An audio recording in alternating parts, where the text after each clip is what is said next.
ఈ రోజుల్లో చాలా మంది బాప్తిజాలు తీసుకుంటున్నారు కానీ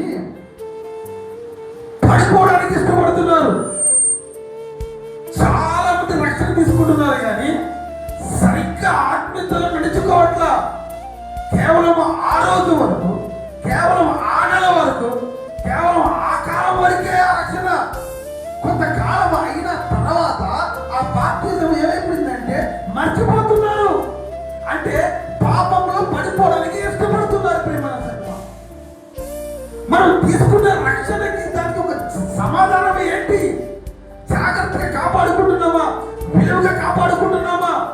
ఈరోజు పరిశుద్ధాత్మ దేవుడు వారిద్దరి గురించే కాదు, తీసుకుంటున్న మనము కూడా అసలు బాప్తిజం తీసుకున్న తర్వాత నుంచి మన ఆత్మీయ జీవితము లోకములో పడిపోకుండా జాగ్రత్తగా కాపాడుకుంటున్నామా?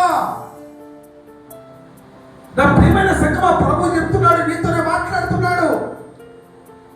నీ ఆత్మీయ జీవితం అంటే చులకనగా ఉంటుంది, చిన్నగా చూస్తున్నాం, ఏదో నార్మల్గా చూస్తున్నాం. కానీ గమనించండి, నీ పాదాలు నీ